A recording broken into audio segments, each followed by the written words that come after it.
আমি ন্যায় বিচার নিয়ে শঙ্কিত না, কারণ মহামান্য আদালতের উপর আমার সম্পূর্ণ বিশ্বাস আছে এবং সারা দুনিয়াবাসী দেখেছে আমার উপরে যে ধরনের অন্যায় করা হয়েছে, শারীরিকভাবে নিপীড়ন করা হয়েছে, এটা লাইভ ছিল। সো আমি মোটেও শঙ্কিত না। ওরা টাইম প্রেয়ার দিয়েছে বিকজ তাদের প্রস্তুতি হয়তো ঠিক মতো ছিল না, বা তাদের কোনো কারণ আছে, বা তারা মামলাটা ডিলে করতে চাচ্ছে, এই জন্য বারবার এটা দ্বিতীয়বারের মতো টাইম পিটিশন দেওয়া হয়েছে। তো আমি মোটেও শঙ্কিত না। আমি আদালতের উপর আমার সম্পূর্ণ বিশ্বাস আছে যে আমি ন্যায় বিচার পাবো, এবং আমার মতো যারা ভিকটিম তাদের জন্য এই রায়টা বা এই বিচার কার্যটা যেন দৃষ্টান্তমূলক উদাহরণ হয়ে থাকে।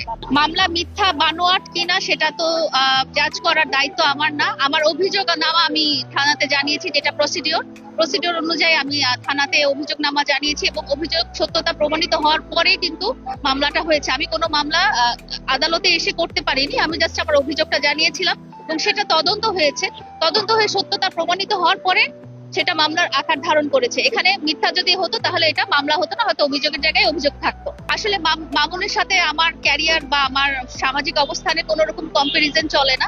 তাকে দমানোর কোনো কারণ আমার কাছে নেই, কারণ সে তার জায়গায় আছে, আমি আমার জায়গায় আছি, এবং মামুনকে ছাড়াও আমার লাইফ সারা জীবন চলে আসছে।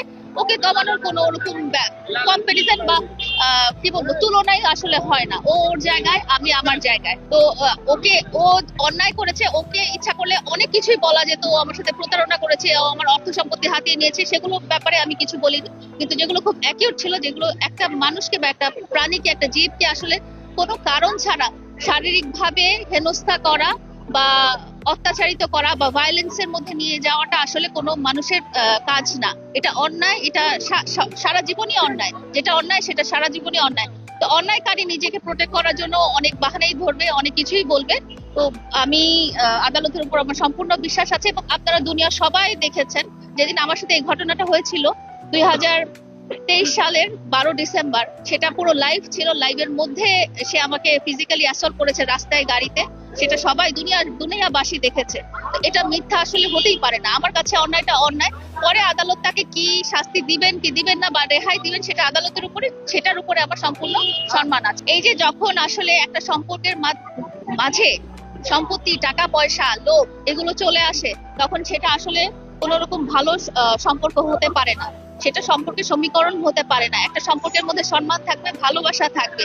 সেখানে যখনই বাড়ি গাড়ি টাকা পয়সা চলে আসে, তখন সেটাকে আর ভালোবাসা বলে না। এবং সেটা যখন হাসিল করতে পারলো না, তখনই যখন একজনকে ছেড়ে চলে যায়, সেটাও কোনো রকম ভালো সম্পর্ক বা উদাহরণ হতে পারে না।